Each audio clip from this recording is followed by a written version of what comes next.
Ini yang mengiang di dalam pemikiran orang-orang awam, sehingga menghadapi ibadah itu terasa berat. Ya. Maka di sini kita umat Islam harus dikasih pengertian yang luas dan benar tentang makna ibadah itu.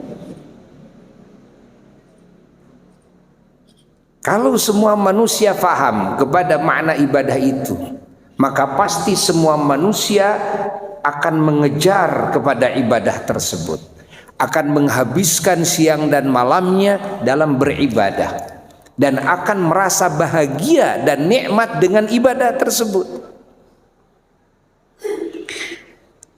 Maka malam ini, saat ini ya, insyaallah dalam durasi waktu yang tidak akan lama, mari kita memahami nilai ibadah ini, yang mana semua manusia bahkan bangsa jin oleh Allah Subhanahu wa ta'ala diciptakan itu tujuannya cuma satu, untuk ibadah kepada Allah.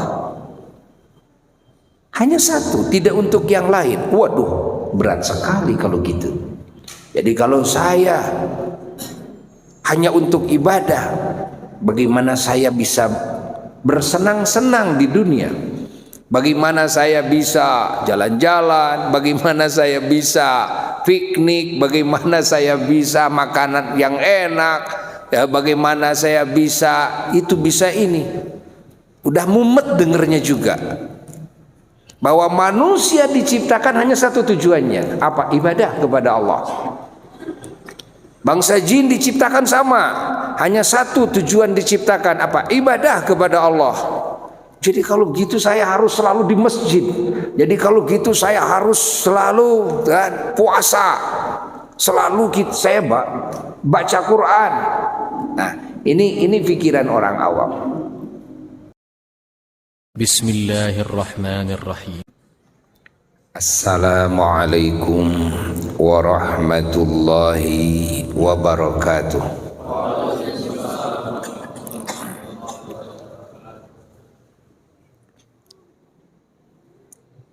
Alhamdulillah wa afdhalus salati wa atammut taslimi ala sayyidina wa maulana Muhammad wa ala alihi wa sahbihi wa mawalah, wa la hawla wa la quwwata illa billah. Amma ba'du, faya ibadallah, usikum khususan usi nafsi bitaqwallah, faqad fazal muttaqun.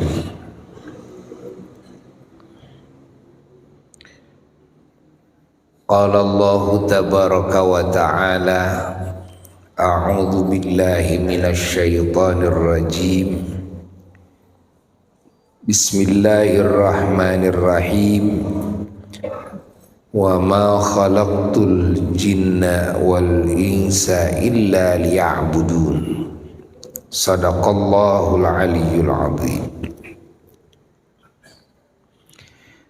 Para jamaah yang mulia, terkhusus para ulama, para ustadz, para muallim dan ustadzah muallimah, para da'i yang sangat kita muliakan bersama, yang sangat kita cintai, yang kita syukuri perjuangannya di dalam menyebarluaskan ilmunya Allah, di dalam menerangi hati manusia dengan cahaya hidayah dari Allah, di dalam menyebarluaskan segala bentuk kebaikan yang zahir, yang batin, di dalam membangun semua kemaslahatan hidup dan membangun segala nilai-nilai ibadah, yakni pengabdian kepada Allah Jalla Jalaluhu wahdah. Semoga Allah membalas segala kebaikan para ulama kita semua dengan sebaik-baiknya balasan, dan Allah menjaga seluruh para ulama-ulama kita dari segala kejelekan. Tak lupa juga para tokoh masyarakat dan tokoh kepemudaan, dan juga aparatur pemerintahan daerah dari 3 kecamatan, juga keluarga besar ormas dan parpol, LSM, akademisi, siswa-siswi sekolah, anak-anak santri, jamaah ahli pengajian, terkhusus keluarga besar, pengurus Masjid Jami Masjid Agung Ciwidey yang sangat dihormati dan yang sangat dicintai. Pertama-tama, terlebih dahulu, walaupun sudah agak terlambat, tapi ada peribahasa, lebih baik terlambat daripada tidak sama sekali. Abuya menyampaikan selamat Hari Raya Idul Fitri 1444 Hijriah, minal aidin wal faizin, taqabbalallahu minna wa minkum. Mohon maaf lahir dan batin. Berhubung banyak sekali yang belum bertemu, walaupun sebagian sudah bertemu, kita dalam majelis ini tidak akan lama berkumpul. Abuya hanya akan mengungkap sedikit makna ibadah dalam kehidupan manusia sehari-hari.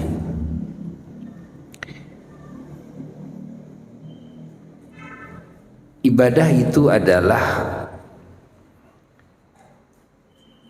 kemuliaan yang Allah anugerahkan kepada manusia terpilih.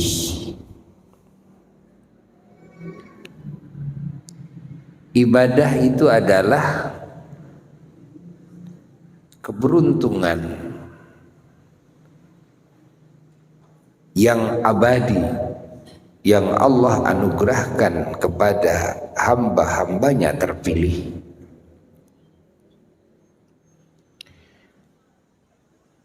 Namun seringkali ada atau mungkin masih banyak yang belum memahami makna ibadah dalam kehidupan. Masih banyak yang menganggap bahwa ibadah itu capek. Satu, ibadah itu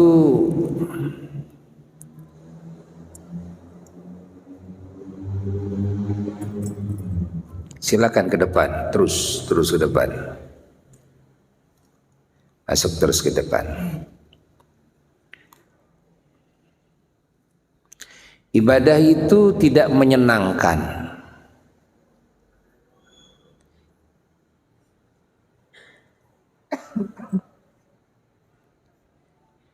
Ini yang sering terdengar dari ungkapan sebahagian orang-orang yang muslim, sehingga kalau dalam ibadah itu mau tidak mau harus dengan memaksakan diri, harus dipaksa, harus ada cara diktator. Kalau enggak mungkin manusia bisa beribadah.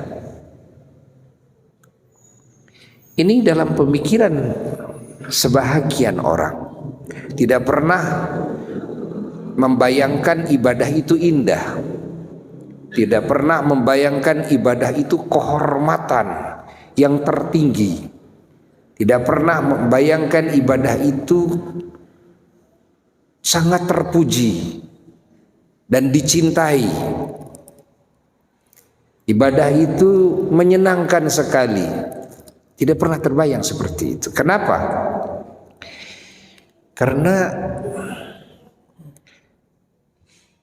Karena kedangkalan pemikiran, ibadah itu dianggapnya adalah pekerjaan yang khusus kepada Allah Ta'ala. Sholat, ya. Lalu apa lagi? Saum, baca Quran, haji, zikir.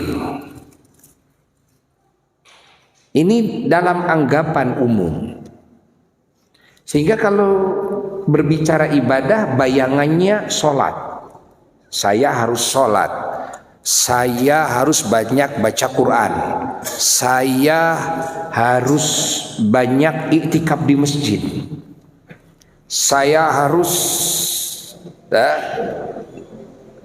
banyak mengucapkan subhanallah, alhamdulillah, la ilaha illallah, Allahu akbar, dan sebagainya, kalimat thayyibah. Ini anggapan orang. Atau mungkin dianggap dalam sebagian sisi bahwa ibadah itu merugikan. Ya, seperti pergi haji. Berapa duit kita harus mengorbankan uang. Di samping capek, menyita waktu dari Indonesia kan 40 hari. Bahkan sekarang bisa lebih dari 40 hari. Buya insya Allah berangkat tanggal 1 Juni. Dan menurut jadwal kepulangannya tanggal 14 Juli. Berarti lebih dari 40 hari.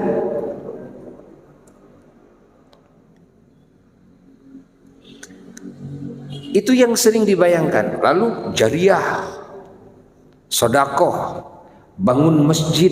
Nah ini ibadah nih, bangun masjid. Berapa duit bangun masjid? Atau bangun madrasah, atau bangun pesantren. Ini yang mengiang di dalam pemikiran orang-orang awam, sehingga menghadapi ibadah itu terasa berat. Ya. Maka di sini kita umat Islam harus dikasih pengertian yang luas dan benar tentang makna ibadah itu. Kalau semua manusia faham kepada makna ibadah itu, maka pasti semua manusia akan mengejar kepada ibadah tersebut, akan menghabiskan siang dan malamnya dalam beribadah, dan akan merasa bahagia dan nikmat dengan ibadah tersebut. Maka malam ini, saat ini ya, insyaallah dalam durasi waktu yang tidak akan lama, mari kita memahami nilai ibadah ini, yang mana semua manusia bahkan bangsa jin oleh Allah Subhanahu wa taala diciptakan itu tujuannya cuma satu, untuk ibadah kepada Allah. Hanya satu, tidak untuk yang lain. Waduh, berat sekali kalau gitu. Jadi kalau saya hanya untuk ibadah, bagaimana saya bisa bersenang-senang di dunia? Bagaimana saya bisa jalan-jalan? Bagaimana saya bisa piknik? Bagaimana saya bisa makanan yang enak? Ya, bagaimana saya bisa itu, bisa ini? Udah mumet dengernya juga. Bahwa manusia diciptakan hanya satu tujuannya, apa? Ibadah kepada Allah. Bangsa jin diciptakan sama, hanya satu tujuan diciptakan, apa? Ibadah kepada Allah. Jadi kalau gitu saya harus selalu di masjid. Jadi kalau gitu saya harus selalu puasa. Selalu saya baca Quran. Nah, ini pikiran orang awam. Maka kita perlu tahu bahwa yang disebut ibadah itu, pahami oleh kita, yang disebut ibadah itu adalah pengetahuan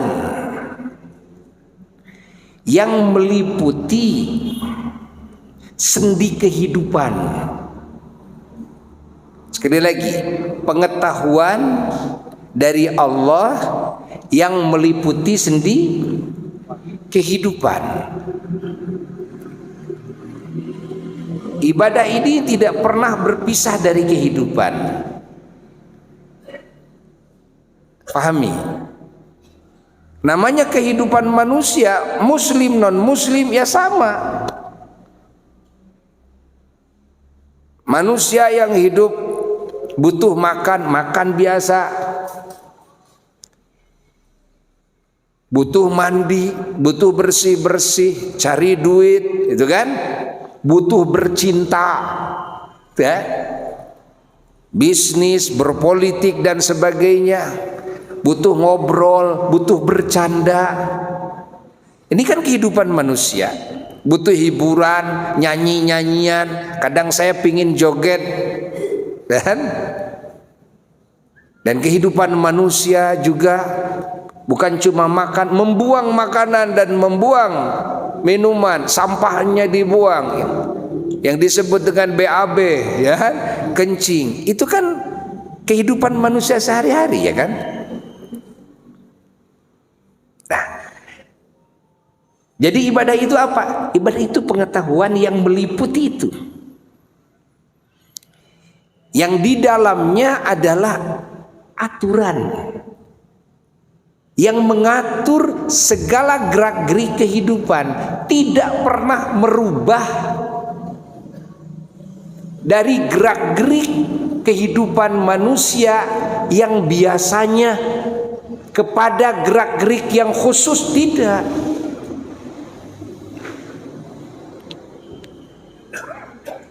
Fahami?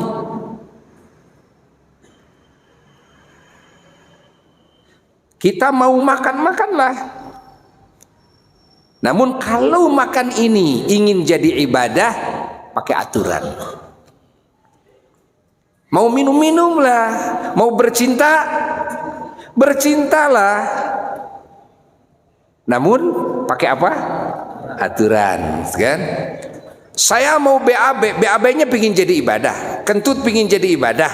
Kencing pingin jadi ibadah, masuk WC pingin jadi ibadah, di dalam WC pingin jadi ibadah, keluar dari WC pingin jadi ibadah, ngobrol pingin jadi ibadah, bisnis pingin jadi ibadah, berpolitik pingin jadi ibadah, bercanda pingin jadi ibadah, nyanyi pingin jadi ibadah, joget pingin jadi ibadah. Tidak pernah ada yang dilarang oleh Allah.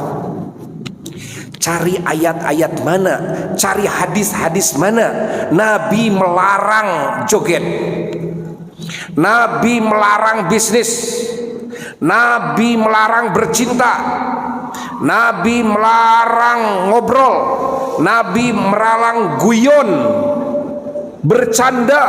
Nabi sendiri loh bercanda. Nabi sendiri bercanda. Nabi melarang bermain. Nabi sendiri yang bermain dengan istrinya. Balap lari dengan Sayyidatuna Aisyah, bayangkan.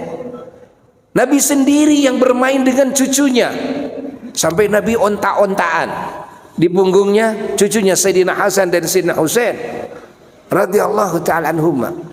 Nabi tidak pernah melarang menyanyi. Enggak. Allah. Bahkan dalam hadis disebutkan kan, di rumah baginda Rasulullah sallallahu alaihi wasallam ada seorang wanita yang ditemukan oleh Sayyidina Abu Bakar As-Siddiq radhiyallahu ta'ala. Sedang apa? Sedang berdendang, bernyanyi. Bernyanyi menghibur istri baginda Rasulullah sallallahu alaihi wasallam kan. Rasulullah tidak melarang. Rasulullah tidak melarang. Ada sahabat Nabi 3 orang yang itu keluarga Nabi sendiri, dan ketika menghadap Nabi, Nabi memuji 3 sahabat ini. Ketika dipuji oleh Nabi, semua yakin sahabat itu bahwa pujian Nabi sesuai dengan hakikatnya. Pujian Nabi adalah pujian Allah, sehingga wajib bersyukur, wajib bahagia. Lalu ketika sahabat mengungkapkan rasa kebahagiaannya, joget di hadapan Nabi, yang disebut dengan roksu. Roksu itu jogetnya diangkat sebelah dikit gitu. Kayak kalau sekarang kan ada zapin gitu kan. Nah, joget di hadapan Nabi. Apakah Nabi melarang? Tidak. Nabi tidak pernah melarang. Kenapa? Karena aturan Islam ini yang disebut dengan ibadah ini meliputi segala sendi kehidupan, bukan merubah dari sendi kehidupan. Catat, bukan merubah. Yang makan jangan makan ya, karena kamu harus ibadah. Bahwa ibadah itu jangan makan. Enggak. Kadang-kadang kita tidak makan. Sekarang ini kan kita tidak makan, gitu kan? Namun di situ ada aturan Allah. Aturan tidak makan agar jadi ibadah. Aturan makan agar jadi ibadah. Aturan berpakaian agar jadi ibadah. Aturan tidur agar jadi ibadah. Segalanya jadi ibadah. Apakah dirubah dari kebiasaan kehidupan manusia? Tidak. Apakah dicabut kesenangan dan kegembiraan dalam berbagai kegiatan yang biasa dilakukan oleh manusia? Tidak. Apakah gara-gara manusia itu diciptakannya hanya untuk ibadah, jadi tidak boleh kawin? Jadi nggak boleh bercinta? Enggak. Subhanallah. Atau dengan aturan ibadah tidak boleh kaya? Enggak. Tapi hebatnya yang disebut ibadah karena meliputi seluruh sendi kehidupan. Orang kaya bisa jadi dapat pahala, kekayaannya jadi nilai ibadah. Orang fakir dapat pahala, kefakirannya jadi nilai ibadah.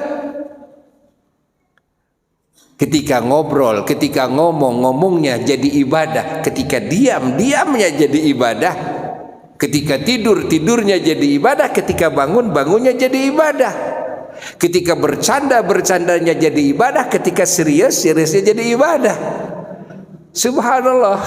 Ketika bisnis jadi ibadah. Masya Allah. Ketika berpolitik jadi ibadah. Apapun yang dilakukan oleh manusia dalam kebiasaannya, muslim non muslim sama melakukan itu. Namun perbedaannya, yang tidak mengikuti aturan Allah dalam kebiasaannya, dalam kehidupannya, dia tidak mendapatkan nilai ibadah. Dan yang tidak mengikuti kepada aturan tidak mendapatkan nilai ibadah. Yang mengikuti kepada aturan dapat nilai ibadah. Sehingga dengan mendapatkan nilai ibadah, dapat rahmat Allah, dapat keberkahan dari Allah, dapat ampunan Allah, dicintai oleh Allah, diridhoi oleh Allah, dijanjiin oleh Allah akan dimasukkan ke surganya. Subhanallah, ditinggikan derajatnya oleh Allah. Itu ganjaran dari Allah. Ganjaran ladang apa? Kadang ladang tidur, ganjarannya kadang ladang makan, ganjarannya kadang ladang batuk, kadang ladang kentut, kadang ladang BAB, kadang ladang kencing, kadang ladang dagang di pasar, dapat ganjaran masuk surga ya Allah. Kadang ladang bercanda, kadang ladang ngobrol, kadang ladang diem, kan? Kadang ladang olahraga, kadang ladang nyanyi, kadang ladang joget, gitu kan? Pahami oleh kita. Makanya sangat-sangat dilarang dalam ajaran Allah suudzon kepada sesama mukmin, sesama muslim. Kenapa? Boleh jadi kita sedang baca Quran, ketika kita melirik orang sedang tidur, nilai ibadah yang sedang tidur jauh lebih hebat di sisi Allah ketimbang nilai bacaan Quran kita saat ini.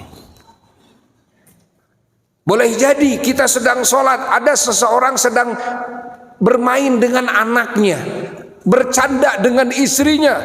Boleh jadi itu nilai ibadahnya lebih besar di sisi Allah ketimbang sholat kita. Paham ya kita? Kita duduk di masjid, seseorang duduk di pasar, jadi kuli mangul. Jangan merendahkan dia. Boleh jadi dia sedang kuli mangul itu nilai ibadahnya jauh lebih besar di sisi Allah ketimbang salat kita, ketimbang i'tikaf kita di masjid. Ini yang perlu diketahui oleh kita. Kalau begitu ibadah itu asyik, ya asyik. Ya. Coba mana kebahagiaan yang dilarang oleh Allah di dalam ibadah kepada Allah? Enggak ada. Tidak ada. Justru Allah tidak menghendaki kita itu sedih. Allah tidak menghendaki kita itu stres. Bayangkan, ya? Allah tidak menghendaki. Allah kasih bekal agar tidak stres. Ala bidzikrillah tatmainnul qulub. Allah kasih bekal agar menghadapi permasalahan tidak stres. Ridho kan hatinya, kan? Agar tidak stres, ya, percaya ini takdir Allah, guratan yang pasti yang tidak bisa kita tolak. Dan agar kita tidak stres, sabar, kan? Subhanallah, ini agar kita tidak stres ini. Oleh Allah dimodali aturan. Masya Allah. Agar hati selalu berbunga-bunga. Disuruh oleh Allah, tanamkan cinta kepada sesama ciptaanku. Ingat, tanamkan cinta kepadaku, tanamkan cinta kepada Rasulku, tanamkan cinta kepada kekasih-kekasihku, tanamkan cinta kepada semua ciptaanku karena aku. Kenapa? Karena ketika di dalam hatimu bersemayam rasa cinta, maka hatimu selalu lope-lope. Benar enggak? Kalau kita cinta sama istri kita, walaupun ya demes, nya hidung caketrek pohang deh. Kalau cinta indah. Berapa banyak wanita cantik dicerai? Berapa banyak laki-laki yang ganteng kaya raya malah digugat cerai? Tanyakan kepada kepala KUA. Ingat, survei membuktikan. Sampai kebingungan ini pemerintah. Bingung. Bingung. Banyak yang kawin. Sewaktu-waktu lebih banyak yang cerai ketimbang yang kawin. Bingung harus bagaimana. Karena ini bukan gonimah. Kalau gonimah bisa bagi-bagi. Ya kan? Begitu enggak? buat Pak Camat sekian, buat Pak Kades sekian, gitu kan? Nah, ini kan musibah, kan? Ini musibah. Nah, lo kenapa begitu? Sebetulnya ini orang tidak punya cinta di dalam hatinya, ya, tidak punya cinta. Begitu pula sifat kasih sayang diperintahkan oleh Allah agar ditanam dalam jiwa kita hambanya rasa sayang kepada siapapun ciptaan Allah. Kenapa? Karena dengan rasa sayang hati itu jadi indah, hati itu jadi nyaman. Kita duduk dengan orang yang kita sayangi berbeda dengan kita duduk dengan orang yang kita benci. Kita berdua bersama kucing yang kita sayangi, indah itu hidup. Ketimbang dengan orang ganteng, cantik, kaya, tapi saya benci sama dia. Berapa banyak orang yang asyik dengan usupnya, bener nggak? Bener nggak? Karena ada cinta di situ, ada cinta di situ. Berapa banyak orang yang hujan-hujanan, ya, di lapangan bola, silih banting suku, Masya Allah. Tapi mereka merasa bahagia. Kenapa? Ada kecintaan di situ. Allah.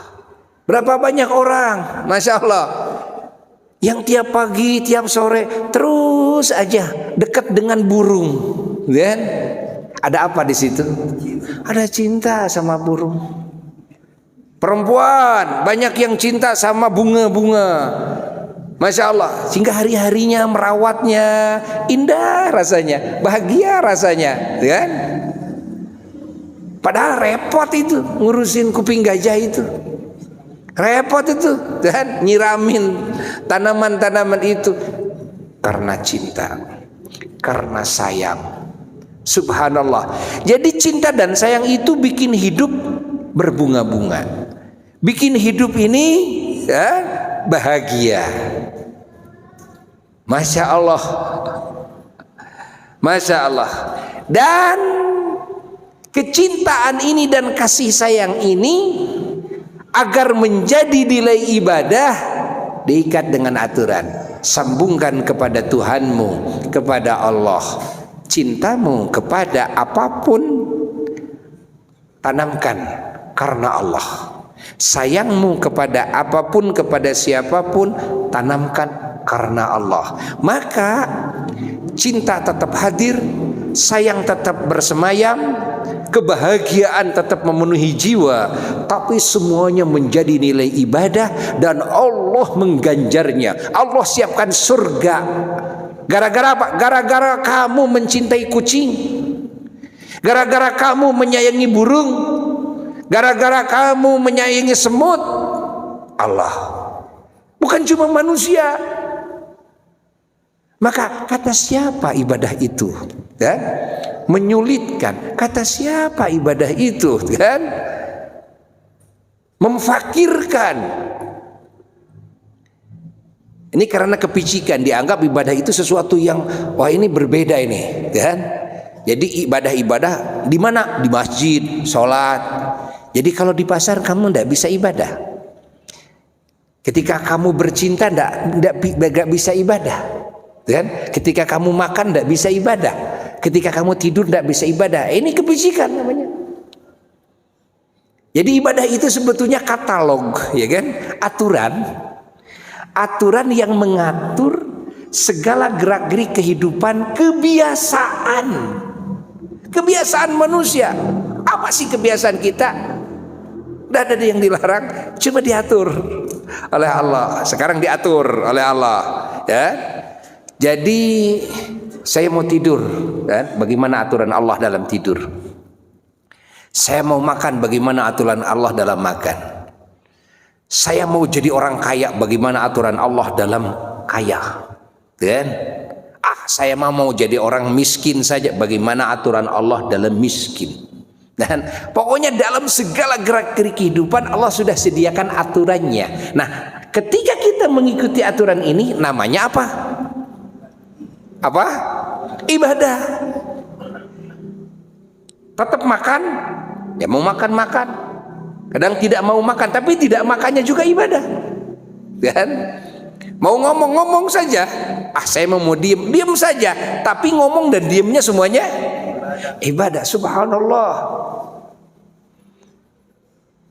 Maka kita wajib bersyukur kepada Allah Jalla Jalaluhu wahdah yang menurunkan aturan ini, sehingga kita biasa dalam hari-hari kita bisa menjalani ya, kehidupan kita yang biasa-biasa saja yang kita lakukan kan, namun semuanya diganjar oleh Allah. Segalanya diganjar oleh Allah. Orang yang tidak beriman kepada Allah, orang yang tidak mau diatur oleh Allah, dan rugi dia. Senang sama muslim juga senang, bahagia sama bahagia, namun tidak ada nilai di sisi Allah, tidak mendapatkan jaminan pahala dari Allah, padahal kegiatannya sama. Nah, fahami oleh kita semuanya. Allah. Ibadah itu semuanya adalah keberuntungan, bukan kerugian. Ibadah itu semuanya adalah keselamatan, bukan kecelakaan. Maka tidak ada dalam aturan Allah yang merugikan. Tidak ada dalam aturan Allah yang mencelakakan. Tidak ada dalam aturan Allah yang menyakitkan. Tidak ada dalam aturan Allah yang menakutkan. Nggak ada. Nggak ada. Allah nyuruh hambanya ibadah agar hambanya mulia, agar hambanya bahagia, agar hambanya senang, agar hambanya sehat, agar hambanya kuat, agar hambanya kaya, agar hambanya pokoknya segala yang terbaik. Namun ini tidak difahami ya oleh sebahagian umat Islam. Oleh sebab itulah seringkali Buya jelaskan kepada jamaah-jamaah Buya, murid-murid Buya, kalian di dalam belajar mencari ilmu itu ya, kalian harus paham bahwa ilmu Allah ini meliputi semua kehidupan kalian. Kehidupan kita manusia, dari mulai bangun tidur sadar sampai tidur lagi, segala kegiatan manusia diliputi oleh ilmu Allah. Yang kita harus cari itu adalah ilmu segala garapan hidup, ilmu segala gerak-gerik hidup. Bagaimana ilmu makan, bagaimana ilmu saum, bagaimana ilmu ngomong, bagaimana ilmu diem, bagaimana ilmu kawin, bagaimana ilmu berjomblo. Nah, pahami ya? Yang kawin dapat pahala karena kawinnya rumah tangganya ibadah. Yang jomblo juga dapat pahala dari jomblonya.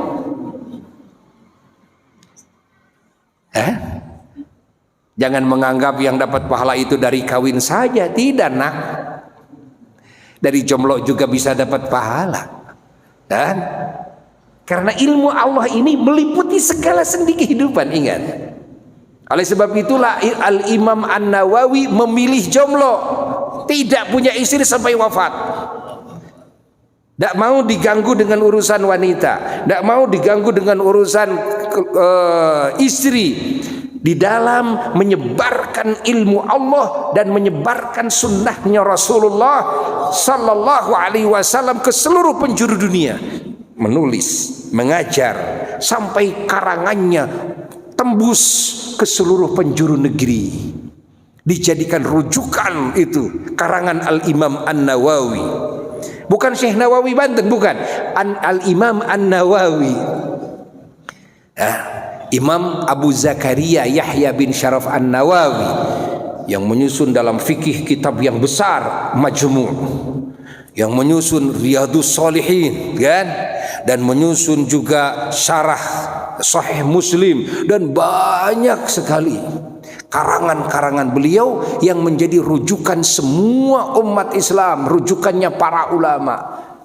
Bagaimana sejarah kehidupannya? Salah satu sejarah kehidupannya, beliau memilih jadi jomblo ketimbang beliau berumah tangga. Pahami ya? Allah. Nah, ini yang penting dalam hidup.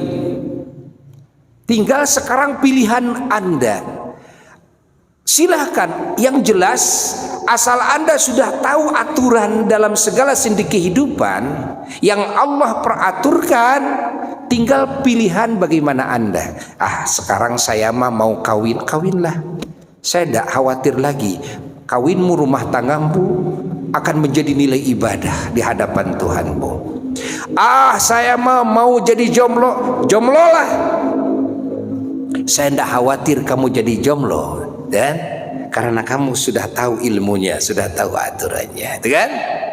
Saya mau bisnis, bisnislah.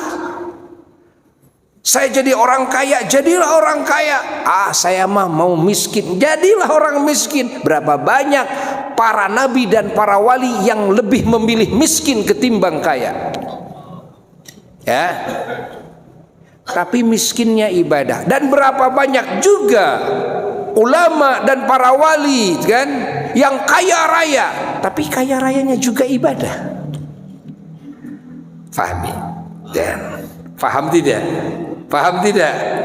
Nanti akan terbukti. Faman ya'mal mithqala dzarratin khairan yarah wa may ya'mal mithqala dzarratin syarran yarah. Kenapa menjadi nilai ibadah? Kenapa menjadi surga? Karena segalanya ikut aturan Allah. Beraturan. Makan beraturan, minum beraturan, tidur beraturan, segalanya beraturan Allah. Ini yang perlu diketahui oleh kita. Ini yang menjadi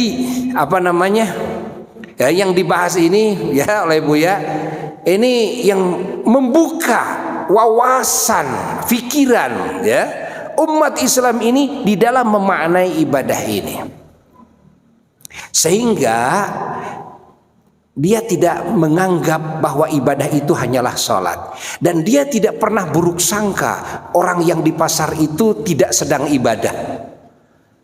Dia tidak buruk sangka bahwa orang yang sedang tidur itu tidak sedang ibadah. Enggak. Dia akan selalu baik sangka. Ya? Kita semua hamba-hamba Allah dalam hidup ini selalu ada dalam ranah pengabdian kepada Allah Jalla Jalaluhu wahda. Ya?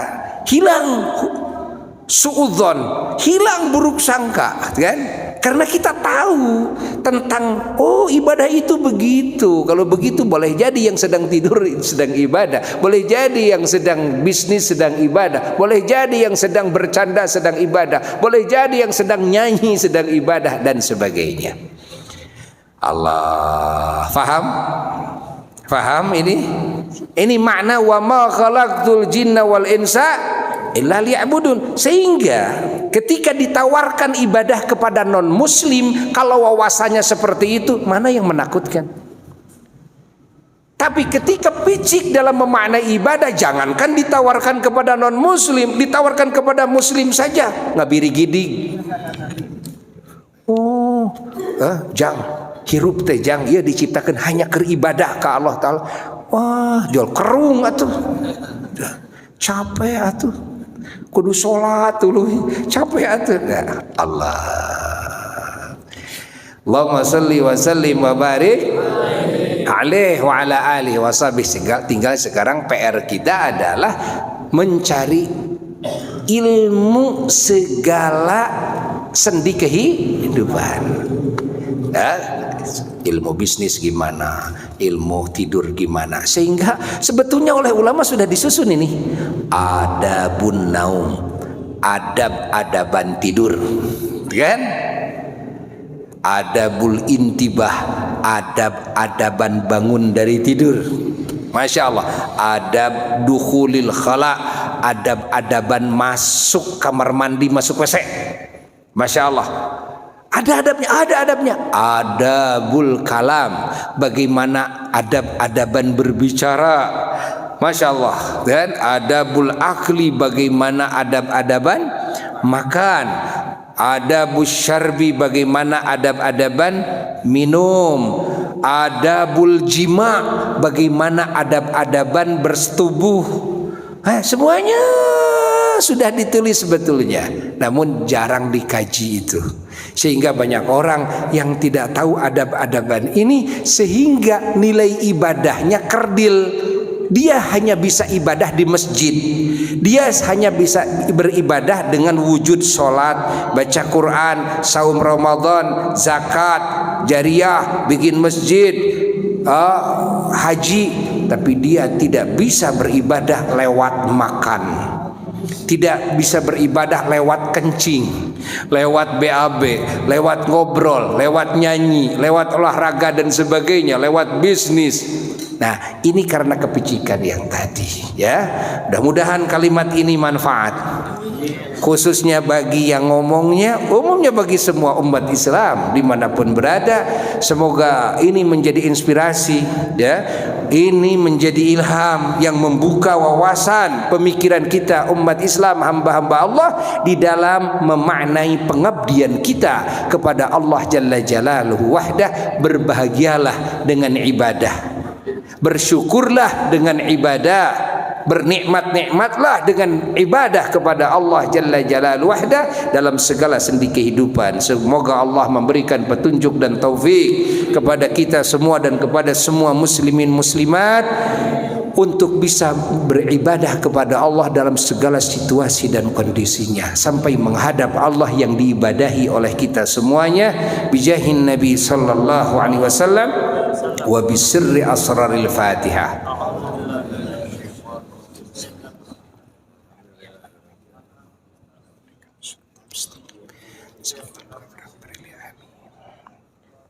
Amin.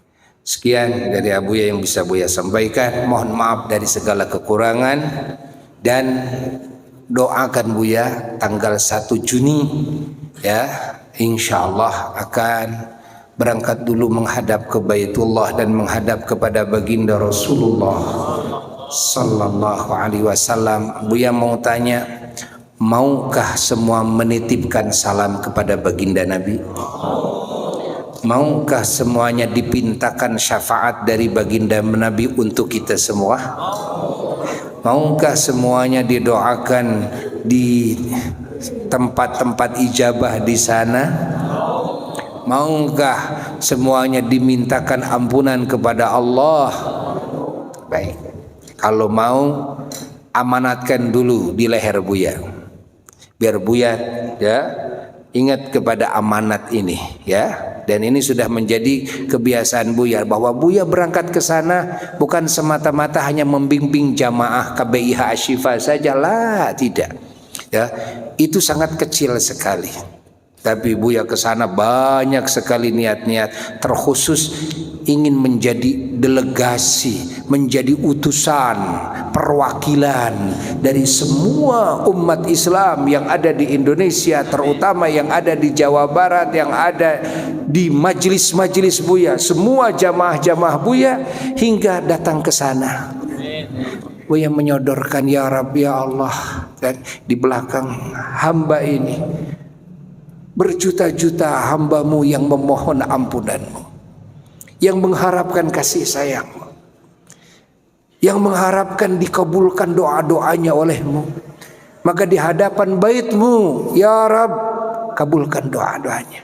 Di hadapan baitmu ini, ya Rab, ampuni segala dosa-dosanya. Di Arafah yang agung ini, ya Rab, ampuni segala dosa-dosanya.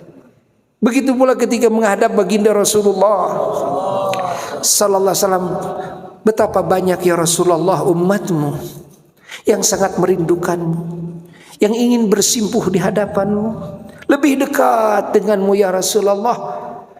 Namun mereka tidak mampu, mereka uzur, ya Rasulullah. Maka saat ini kami menghadap, membawa kerinduan mereka kepadamu, membawa salam mereka kepadamu, ya Rasulullah. dan membawa harapan dan cita-cita mereka kepadamu, yaitu syafaatmu bagi mereka ya Rasulullah. Ini yang insya Allah akan diucapkan di sana, ya. Maka silahkan amanatkan dulu oleh semuanya, serius ya, dengan hati yang tulus, hati yang merindukan baginda Rasulullah sallallahu alaihi wasallam. Ucapkan oleh semuanya, Bismillahirrahmanirrahim. Allahumma salli ala sayyidina Muhammad wa ala alihi wa sahbihi wa sallim. Allahumma salli ala sayyidina Muhammad wa ala alihi wa sahbihi wa sallim. Allahumma salli ala sayyidina Muhammad wa ala alihi wa sahbihi wa sallim. Abuya, saya minta ridhanya dan kesediaannya dari Abuya. Yang pertama, minta disampaikan salam kerinduan saya kepada junjunan saya, panutan saya, kekasih saya, kekasihnya Allah, kekasihnya semua makhluk Allah, junjunan semua ciptaan Allah, Kangjeng Nabi Muhammad sallallahu alaihi wasallam, dan pintakan syafaatnya untuk kami semua, dan sampaikan pula salam saya kepada keluarganya dan para sahabatnya dan para tabi'in dan para tabi'it tabi'in dan para wali-wali Allah, para ulama-ulama Allah dan para syuhada dan para salihin dan muslimin muslimat yang diziarahi oleh Abuya. Yang kedua, pintakan kepada Allah di hadapan Baitullah, di Arafah, dan di tempat-tempat melaksanakan manasik haji. Pintakan ampunan kepada Allah untuk kami semua, dan pintakan pula pengkabulan atas doa-doa kami. Amanat ini semampunya, seimkannya Abuya saja. Alhamdulillah, Buya menerima amanat ini, ya. Insya Allah akan Buya laksanakan amanat ini. Doakan oleh semuanya, Buya dan para jamaah Asy-Syifa wal Mahmudiyah yang berjumlah 157 orang tahun ini. Yang kebawahnya ada 157, masih banyak yang tertinggal. Doakan agar tercapai segala anugerah Allah, tercapai sebaik-baiknya pengabdian kepada Allah, sebaik-baiknya zikir dan syukur kepada Allah, dan juga bisa tercapai kemabruran di dalam haji, kemabruran di dalam segala peribadahan kepada Allah, dan juga diterima ziarah Buya oleh baginda Rasulullah SAW dan mendapatkan jaminan syafaat beliau, dan juga keinginan semuanya juga diterima oleh baginda Rasulullah SAW, dan semuanya mendapatkan jaminan syafaat dari baginda Rasulullah Sallallahu Alaihi Wasallam, dan semuanya dikabulkan doanya, semuanya diampuni dosa-dosanya. Dan bagi kita yang belum bisa berangkat tahun ini, semoga di waktu yang akan datang Allah kasih rezeki kita semua bisa berangkat ke sana melaksanakan haji dan umrah dan berziarah kepada baginda Sayyiduna wa Maulana Muhammad sallallahu alaihi wasallam. Mohon maaf dari Buya dan keluarga, ya, mohon maaf yang sebesar-besarnya jika ada kata, jika ada sikap yang salah, yang menyakiti, yang menyinggung. Mohon maaf kepada semuanya. Memaafkan apa tidak? Alhamdulillah, karena kewajiban ya di dalam adab-adaban bepergian, terutama mau berangkat ke sana adalah satu harus bertobat, kedua harus meminta maaf. Mumpung di sini peluang emas bagi Buya untuk meminta maaf kepada semua pihak melalui streaming. Buya juga minta maaf kepada semua yang mendengar. Bukan cuma muslim saja, boleh jadi Buya melakukan kesalahan kepada non muslim ya, kepada pemerintah, kepada seluruh umat Islam ya. Jika ada kesalahan, Buya maafkan dari segala kesalahan. Begitu pula keluarga Buya, dan doakan agar bisa berkumpul kembali ya.